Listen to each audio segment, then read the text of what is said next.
This is the Ramana Maharshi Satsang. Listen, reflect, and deeply meditate. Know yourself. Welcome. I'm Richard Clarke. I'm not a guru or a teacher.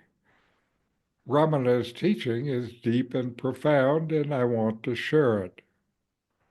I'm reading and commenting on the Ashtavakra Gita now, chapter 17, verses 5 through 8. In this chapter, Ashtavakra is talking about the true knower, the sage. Those who desire pleasure and those who desire liberation are both common in the world. Rare is the great soul who desires neither enjoyment nor liberation. Rare is the right-minded person who neither covets nor shuns religion, wealth, pleasure, life, or death. The man of knowledge neither cares for the universe nor desires its dissolution. He lives happily on whatever comes his way. He is blessed. Knowing self, mind empty and at peace, the sage lives happily, seeing, hearing, touching, smelling, eating. Now, so let's break down these verses. 17:5. Those who desire pleasure and those who desire liberation are both common in the world. Rare is the great soul who desires neither enjoyment nor liberation. This verse points to the profound state of being beyond dualistic desire, desiring nothing, whether it's craving worldly pleasures or seeking liberation. Both reflect attachment.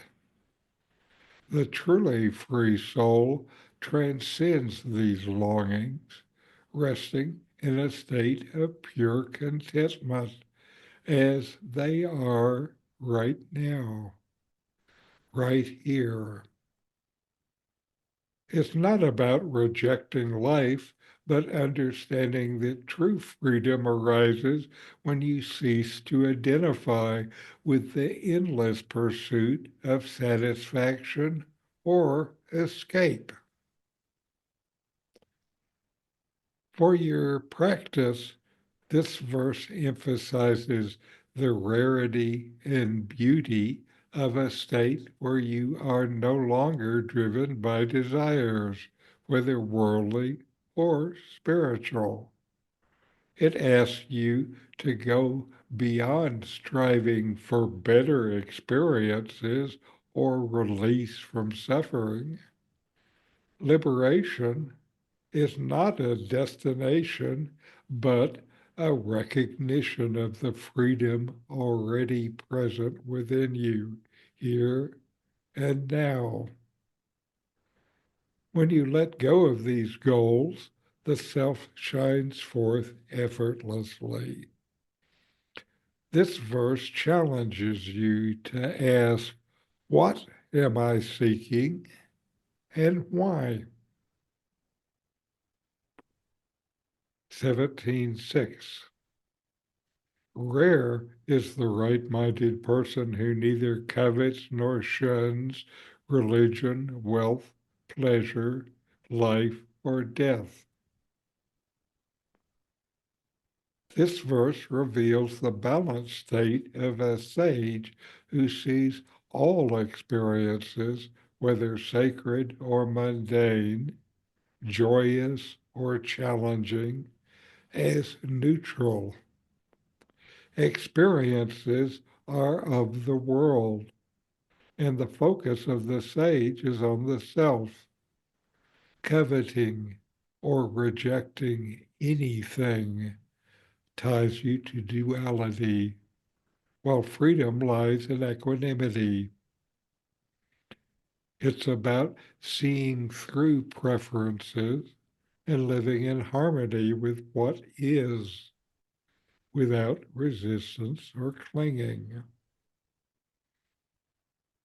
Ashtavakra invites you to examine the subtle ways you might grasp at good experiences or avoid bad ones, even in spiritual practice.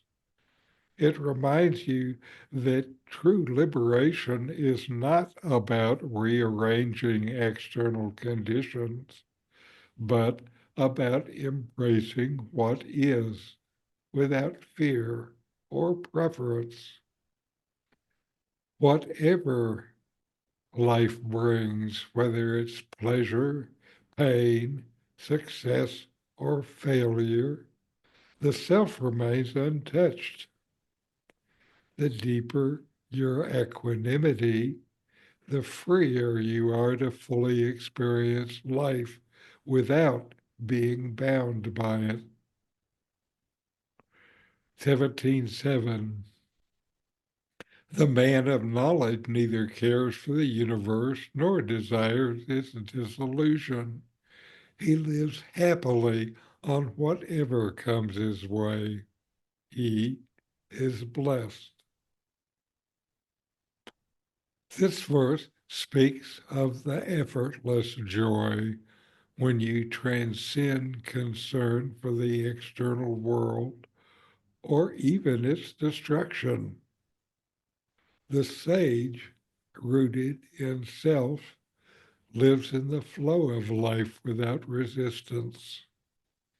Contentment is found in the simplicity of what is, rather than striving for change or control, without looking for something else. This verse points to the blessed state of the one who lives without mental agitation over the state of the world or the need to escape it. It challenges you to release the constant need to fix or solve life and instead rest in the understanding that all unfolds as it does. This freedom allows you to receive each moment, whether pleasant or difficult, with a deep sense of gratitude and trust. The sage's happiness is not dependent upon circumstances, but arises from the clarity that nothing external defines who you are. 17:8. Knowing self, mind empty and at peace, the sage lives happily, seeing, hearing, touching, smelling, eating. This verse illustrates the natural state of the enlightened one, whose mind is free of turmoil and whose body and senses fully engage with the world. The sage lives in harmony, finding joy in the simple acts of daily life, because the self is recognized as the unchanging reality. Ashtavakra reminds you that the peace of self-realization is not about withdrawing from life, but fully inhabiting it. When your mind is empty of attachment, judgment, and striving, even the most ordinary activities become infused with a quiet joy. The enlightened state is not distant or mystical. It's a return to the simplicity of being fully present. The mind no longer clutters your experience, allowing you to engage with the world through your senses in a natural, unburdened way. This verse invites you to see that enlightenment is about living in complete alignment with your true nature while fully participating in life. These verses highlight the freedom that comes from transcending desires, attachments, and aversion. They guide you to recognize the self, live with equanimity, and to find peace and joy in the simplicity of the present moment. So know yourself and be always free and at peace. And now a video from Nome, Freedom from I and Mine.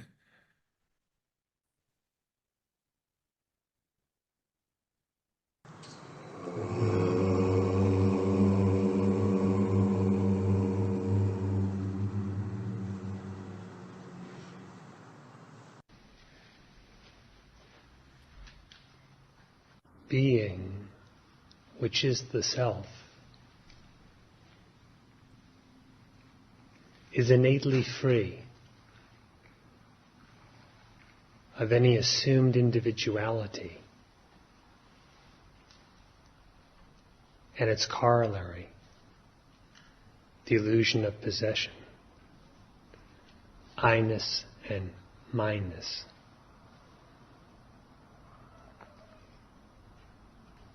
It is the solitary reality, the sole existent self.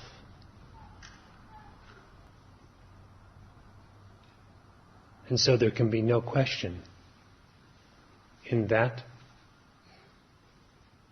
regarding the acquisition or loss of any kind of thing, mine-ness, or of any kind of particularization, I-ness.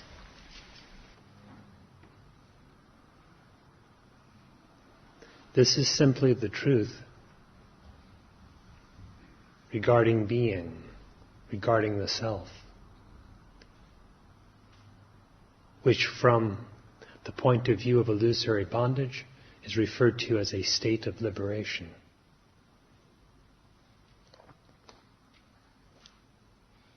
In truth, the self is just as it is, always. Unborn, indestructible, undifferentiated. It eternally is as it is. And its changelessness is self-evident for anyone who inquires to know the self.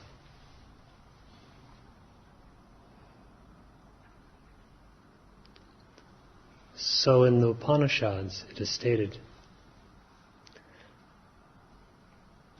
that I-ness and mine-ness is samsara, the repetitive cycle of birth, death, and illusion. Such is bondage, while absence of such is liberation. The self, being changeless, does not alter its nature. It does not have the sense of I and mine at one time, and then is devoid of it at another time.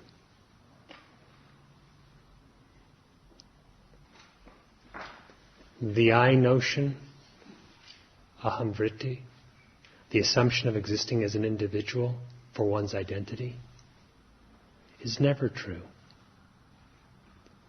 and all that is claimed by the individual as being his own, as being real, such as my thoughts, my experience, my world, my objects, has the same degree of unreality, that is total, as the I itself. We should remain in the innate freedom, which is our peace, of the self.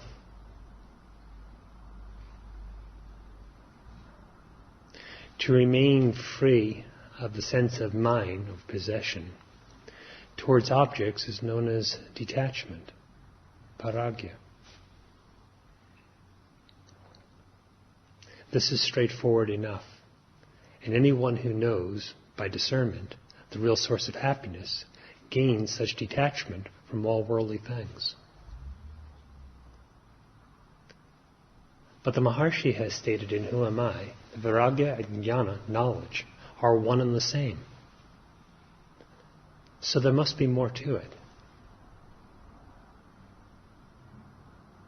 It is indicative of a complete absence of my thoughts, my body, my sensations, my world, and so forth and so on.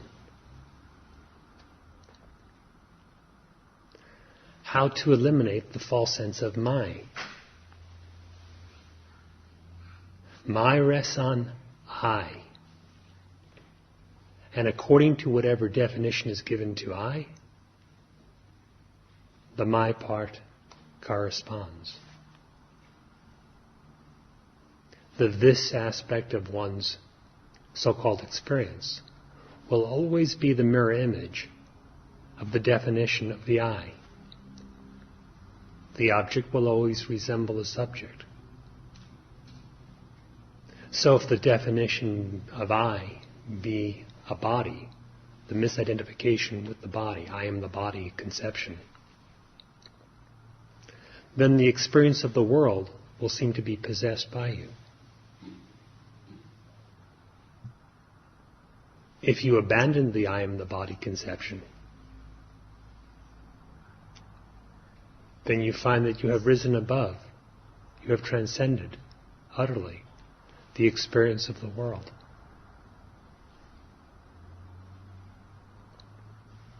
The this dissolves in the I dissolves in its original nature.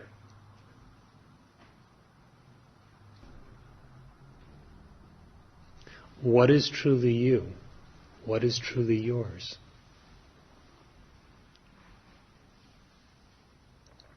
What is you must be you always. And if something is to be considered truly yours, it must be yours always. If it is something that comes and goes, it cannot be you, and it is not truly yours. The best you can say is you have borrowed it, but it's not yours. What is yours? In other words, what is you? Who are you?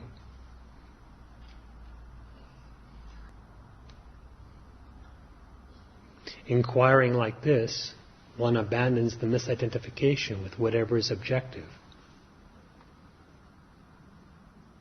which means with whatever has form and with whatever is changeful and non-eternal. For everything objective is changeful and transient and has a form, gross or subtle.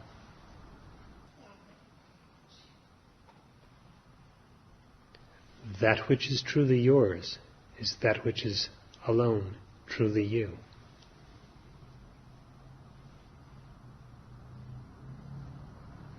It is the unborn, uncreated existence, the undifferentiated existence, which is the undifferentiated consciousness.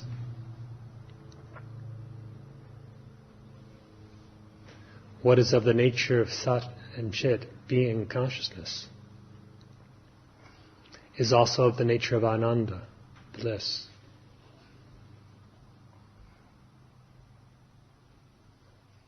Therefore, the Maharshi has taught that in order to recover the bliss that is always yours, you have only to know the being that is the real self that you always are.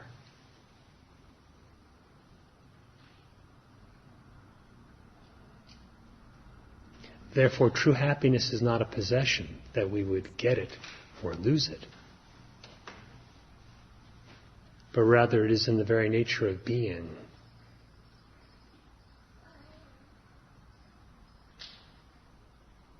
There never is a time when you do not exist. There never will be a time when you cease to exist. The nature of that existence should be known as it is.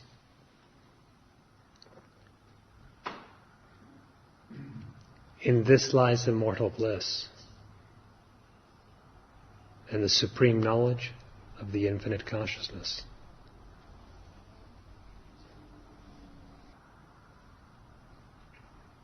Just simply put the question to yourself, what is yours? Who are you? When the Maharshi advises us to inquire, for whom is this? It eliminates effectively the sense of possession, dissolving the object in the subject. And when he instructs us to inquire, who am I? Assuming we actually follow the instruction, then the eyeless true I alone remains, just as it alone has been existing. All trace of bondage is gone, because its cause, ignorance, has vanished. For misidentification was the core and only substance of ignorance. And that core is rootless, without substance, and merely imagined. Therefore, deeply inquire within yourself, who am I?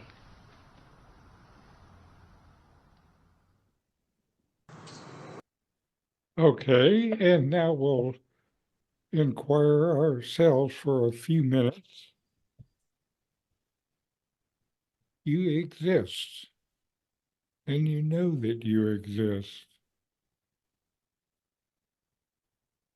Notice your existence and inquire. What remains when I no longer strive for anything?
How can I rest in the contentment of simply being?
How can I embrace life's unfolding without clinging or resisting?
How can I experience peace in the ordinary acts of daily life?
Who am I?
What am I?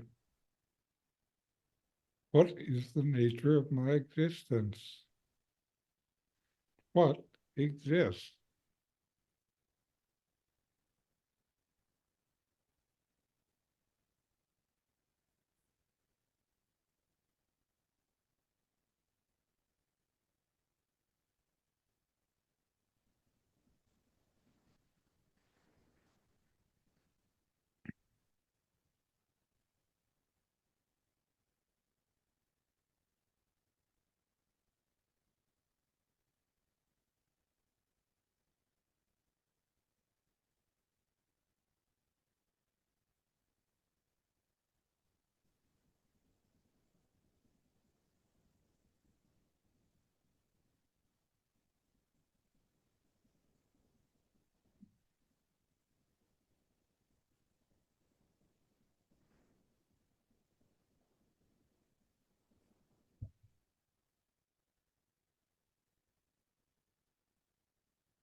Om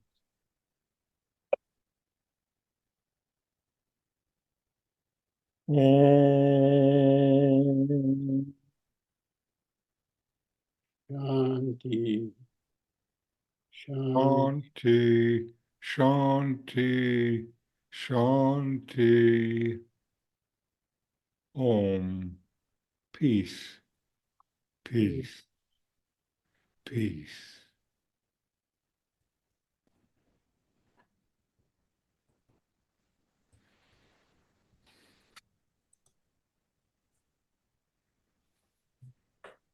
Happy New Year. Happy New Year. Happy New Year. It's good to see you again after a couple weeks off. Yeah, good to be here. Yeah. That Gita is wonderful. Yes, I like how you break it down. Yeah, me too. it's a precious text. Yeah.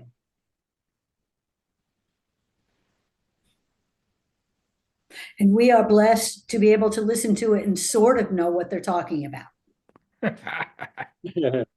To be drawn to it. So Yes. It is indeed a blessing to be drawn to it. And it's a sign of the good karma that we have.